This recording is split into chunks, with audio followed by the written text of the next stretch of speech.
Hey everyone, Yavar here from VPMA. In our last video, we went over a general overview of the Helix Control-M reporting tool. We got to see all of the different functionalities that are available and how the entire reporting tool is laid out.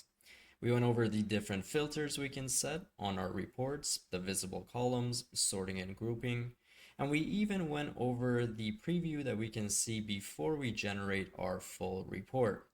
So in today's video, we're going to take a closer look at all of the different report types that we can generate. So let's go ahead and get started. To start, you want to click on this orange report button on the top left-hand side. And from here, we want to click on Add New Report. Now on this right-hand side, you should see our 5 main report types and all of the different report templates underneath. So let's go over some of the most commonly used report templates. Under the active report type, we have all of the different report templates that we can use to generate reports from our active environment. So for example, we can generate a report for the alerts that were generated in our environment. We can run audit reports to see what changes were made in our environment and when and by who. We have the active jobs report, which we went over in our previous reports video. If you guys haven't watched that yet, I will have a link to that video in the description. Make sure to check it out. It'll teach you how to navigate the Control-M reporting tool, all of the different functionalities and features that are available, the different filters, visible columns, and how to use them, and even the preview option that we typically use before we generate our reports.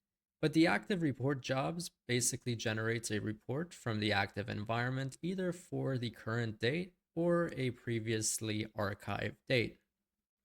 Going down, we can see some of the additional report templates that are available. So we can generate reports for the active resource pool, lock resources, and prerequisite events that are active in our environment.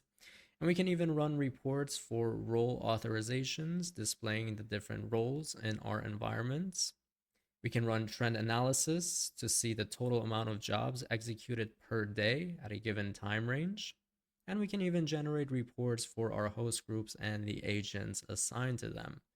Some of the alerts report template is one of the most commonly used report templates under the active report types. Again, this report template allows you to generate reports for the alerts that were generated in your environment. So we can select the alerts report template, click on add.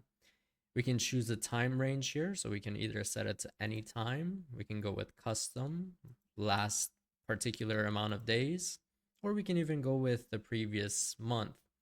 In this case, I'll keep it to any time. We're going to keep the filters as is, and we'll quickly generate a preview of this report that should show all of the alerts that were generated within our environment at any time.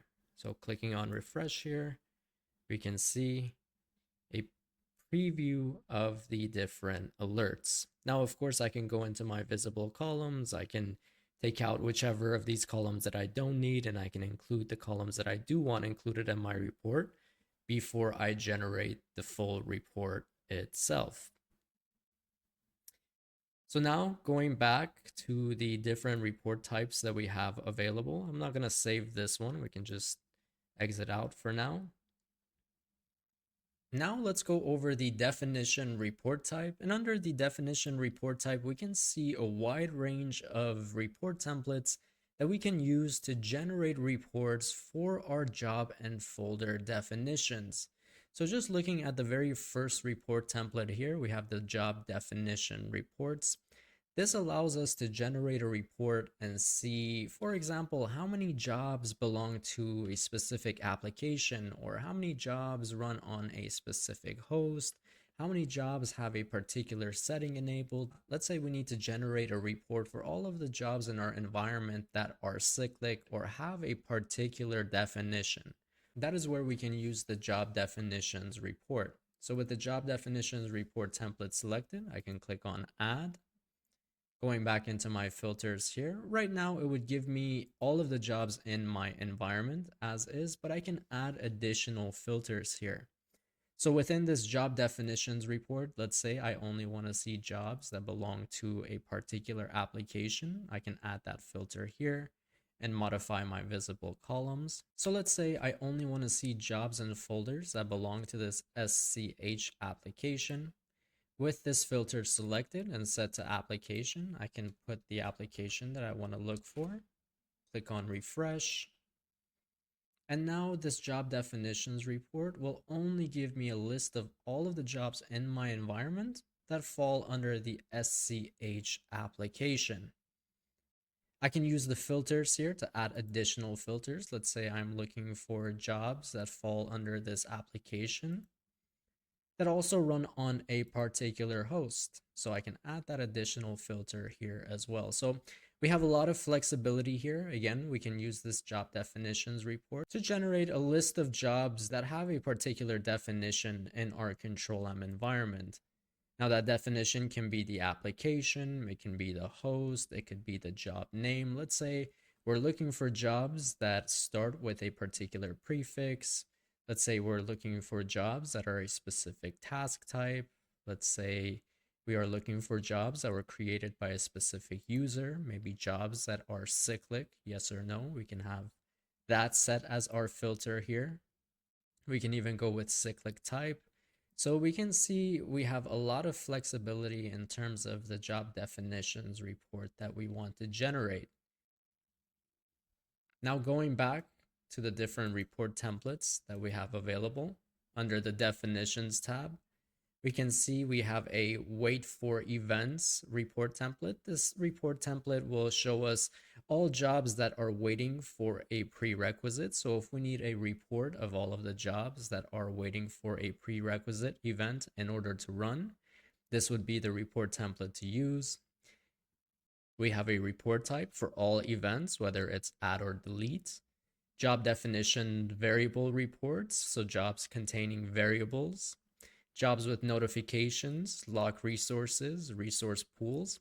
We have a report template for folder definitions if we need to generate a report for all of the regular folders in our Helix Control-M environment. Another report type for all jobs and folders with notify by mail actions set on them. And some other additional report types for add or remove events, change statuses, run job actions, set variable actions, and handle output actions. So again, there's a wide range of different report templates that we can use to generate all types of definition reports from our Helix Control-M environment. It can be as simple as using a basic job definitions report to get a list of all jobs that have a particular parameter or setting enabled or definitions. Or you can use some of the more complex report templates underneath. Let's say you need a list of all jobs that are waiting for prerequisites or jobs with variables defined. All of those can be generated with some of these other report templates that are available under the definition report type. Being said, that brings us to the end of this video. In the next Helix Control-M reports video, we'll go over the final 3 different report types that we have available, which are file transfer, history, and SLA management. See you guys in the next video.